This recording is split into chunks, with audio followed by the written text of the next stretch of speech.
Welcome to Black Gumbo Southern Gardening. I'm going to experiment today with some lettuce, some winter lettuce. Let's go see how we're going to do that.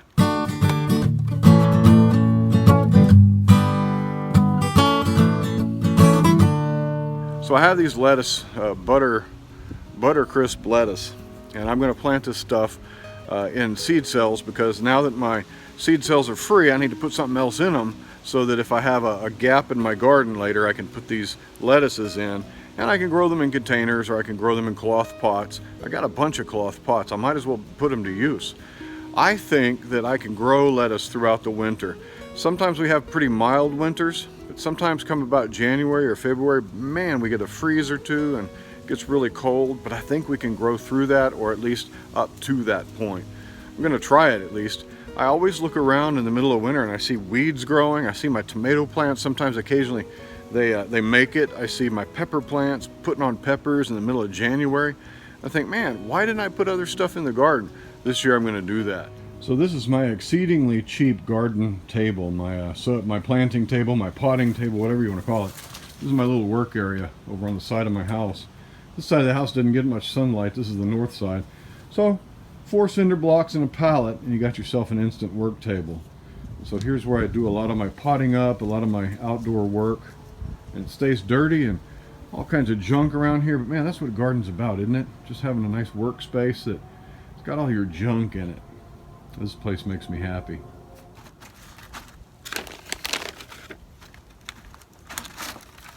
Now this is loose soil.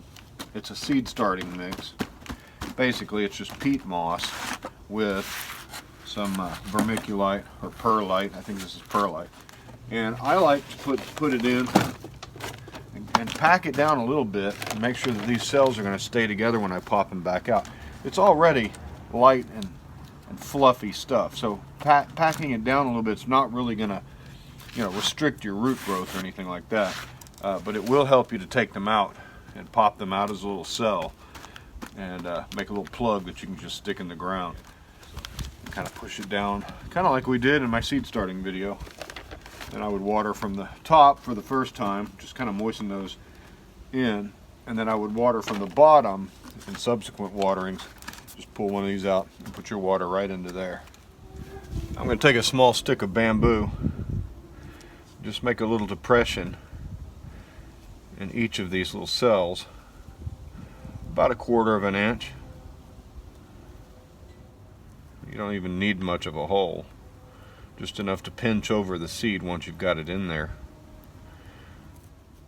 If I had dry seed starting mix, this would not be an issue because then I could just place my seeds on the surface and then give a dusting of dry seed starting mix over the top.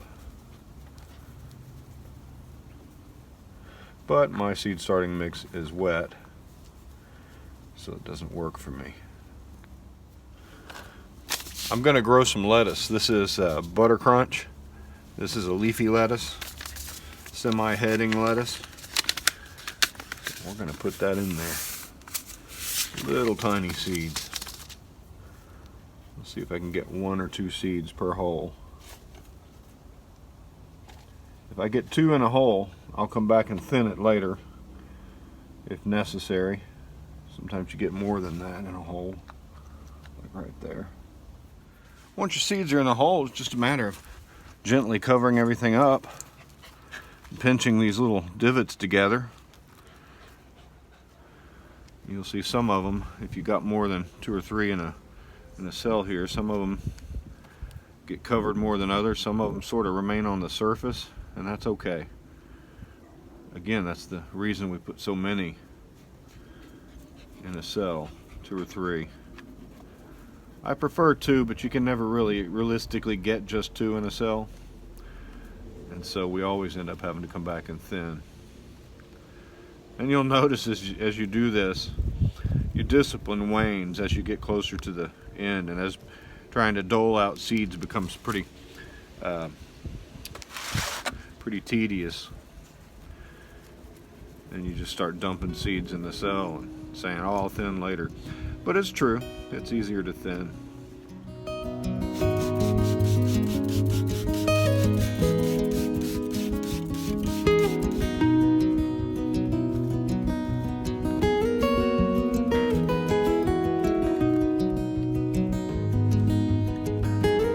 placing my seeds inside my covered garden bed, this cloth allows 90% of the sunlight to get through.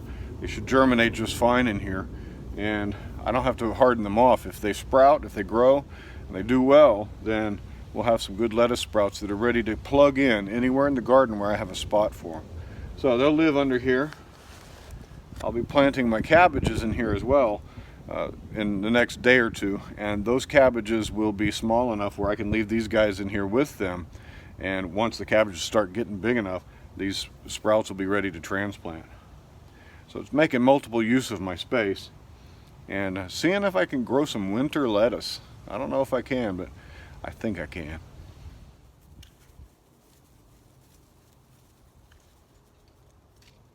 I like to experiment with stuff. If you follow my channel at all, you see that there's these containers like those okras right there. Containers all over my garden, because once my beds are full, I still have the urge to plant stuff. I still have the desire to see what I can do in the garden, and containers give me an opportunity to do that. Also, if you have plants that fail, or if you have plants that get dug up by the cats or the animals or insects come and swipe part of your garden out, it's nice to have something on hand ready to plug in that spot. Right here, that's a bare spot. We have a neighborhood cat who is let out every morning at about 5:45 or 6 a.m. and that cat comes over here and digs in my garden and destroys things. It is a nuisance. What a pest. Anyway, that cat has destroyed a bunch of beets right in there and left me some gifts behind. But if I have plants that I'm starting, like my lettuce that's in there, I can plug those in. So if I have a bare spot, if cat damage happens, if storms come through and sweep through your garden, or if you get a bug infestation, you get little bare spots like that right in there, that's cat damage too.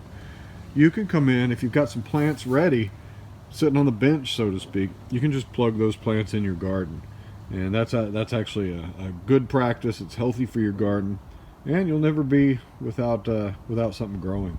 These guys, for example, are my bee team. They are waiting in the wings to be planted if they're needed. Otherwise, I'll probably just leave them there. These are actually my test plants as well in my hardening off process. I took some of the ones that I didn't pot up, and so they didn't have the advantage of being potted up and have a big root system. But a couple days ago, I just stuck them in there and let them bake in the sun, and you can see they're doing pretty good. That guy and that one over there suffered quite a bit, but they're recovering, so that tells me it's probably a pretty good bet I can put my cabbages out, and they're going to be just fine. So yeah, always have some extras hanging around. And the other thing is, you see these pots, man. Get some pots, get some cloth pots, and you can extend your garden. So that's what we're going to do this year. We're going to extend the garden, and we're going to have backups. We're going to fill this whole place up with good food. And here's an unintended consequence that's quite a happy accident. I left some compost in my wagon here. And look what I've got now after the rain. I've got compost tea. Natural, chemical-free compost tea. Thanks for joining us on Black Gumbo Southern Gardening. Like us on Facebook, follow us on Instagram, and we really enjoy if you subscribe to our channel. You'll be updated if you click that bell when we post new videos. We'll try to do at least a video a week. Sometimes we do more, and I thank you for your subscription. We'll talk to you later.